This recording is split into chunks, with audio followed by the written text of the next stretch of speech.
friends, today I'm going to show you some non-alcoholic cocktails, or mocktails if you will. There are many reasons why somebody would want to avoid alcohol, whether it's for religion, pregnancy, or maybe you just want to kick back and have a good time without feeling impaired. Either way, there's no reason you can't still enjoy a complex, handcrafted drink while you do it. Now, there are a lot of mocktail recipes out there which tend to be overly sweet, a lot of reliance on fruit juices and sodas, and I wanted to explore the full range of flavors that's out there. We've got sweet and sour, savory, spicy, tart, tangy, bitter, and I just think there's more that we can offer in a grown-up, non-alcoholic beverage. I also wanted to provide a balance as far as difficulty goes, so I came up with some drinks that require homemade ingredients, as well as others that use ready-made items that you can throw together quickly. So I put together 5 non-alcoholic drinks just for you. Now let's check it out.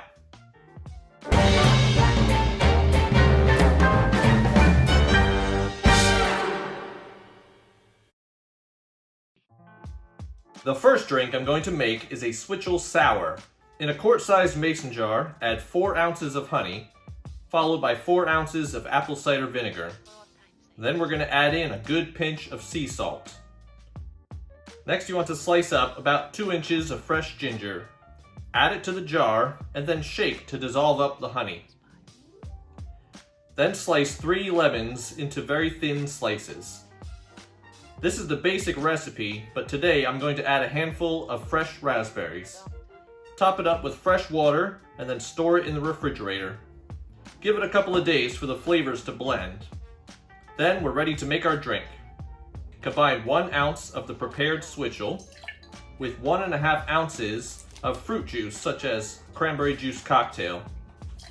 Add half of an ounce of aquafaba or egg white. Add some ice, and then give it a hard shake.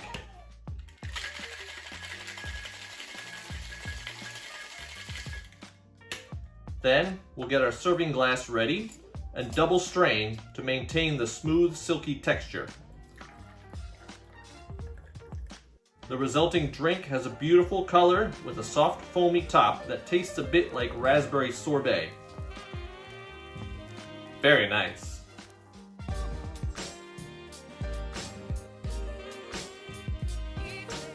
If you need a bit of a pick-me-up, the cold brewed yerba mate is a great choice. If you're not familiar with yerba mate, I made a separate video about my cold brew process, but I'll run you through the basics right here. Add 1/4 to 1/3 cup of yerba mate to a quart-sized mason jar, followed by a couple of bay leaves and rosemary needles. Top it up with cold water, give it a shake to combine, and then let it sit out at room temperature for 10 to 12 hours. Then pour out the solids through a strainer directly into a French press or any other fine mesh strainer that you have available. Divide your cold brew into some bottles and refrigerate until well chilled. You can drink it just like this, but for fun, I'm going to take it a step further by sweetening with some demerara syrup and shaking to incorporate air into it.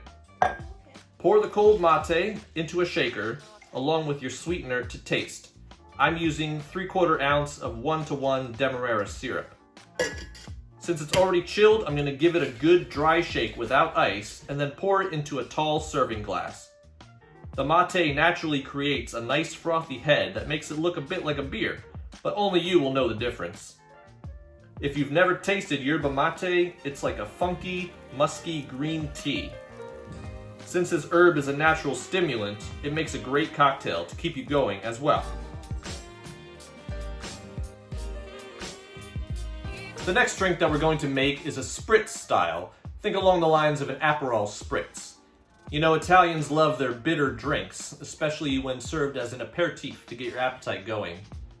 They even make these non-alcoholic bitter sodas. This is a brand that I found at an Italian deli, but you can look around in other specialty food stores or online. It tastes very similar to Aperol or Campari, with a light effervescent texture and that classic bitter citrus finish. In keeping with the Italian theme, I'm going to lengthen the drink with Mediterranean-style tonic water, but you can use any other tonic water you have.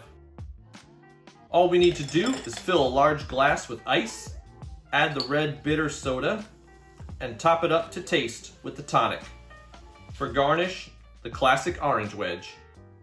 The red bitters and the tonic both have a nice balance between sweet and bitter flavors. Then you get that nice citrus finish at the end. All in all, it makes a very refreshing and crushable drink.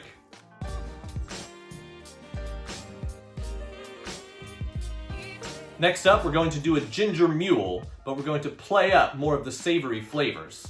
We will need some ginger beer, the classic copper mule mug, cucumber, lime, a serrano chili pepper, something to cut with, and some sea salt. Begin by cutting 1 or 2 inches of the cucumber and slicing into chunks. Add these to the mug. Then slice the lime in half and squeeze the whole thing into the mug. Cut about half of the chili into slices and add that as well.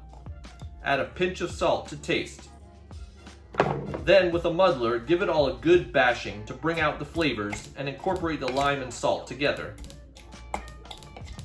Fill the mug with ice and then top up with the ginger beer. This one has a lot going on.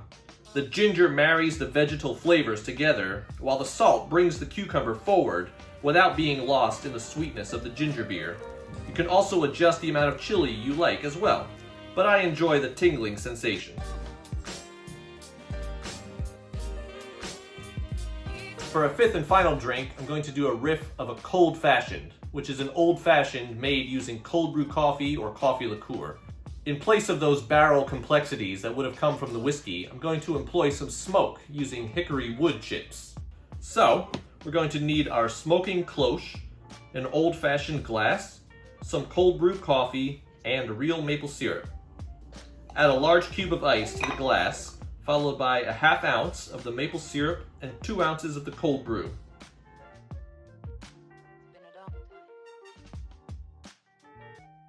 Then I'm going to peel some orange skin and express the oils onto the drink. I'll run it along the rim of the glass and drop it in as well. Then I'll spread some of the wood chips and hit it with the torch.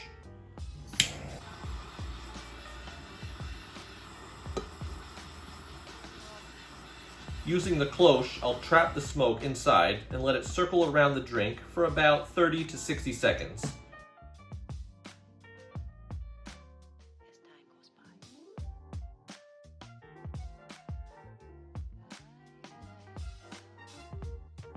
Immediately, you get the smoke and orange oils on the nose, followed by the rich, dark chocolatey coffee and maple sweetness coming in at the end.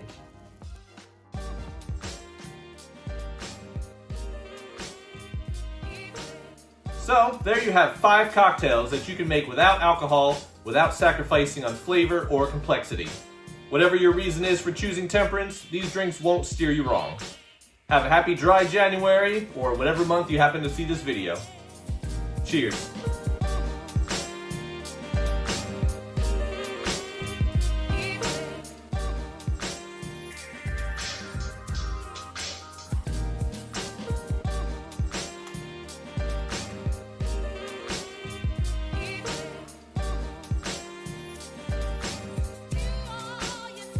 Okay.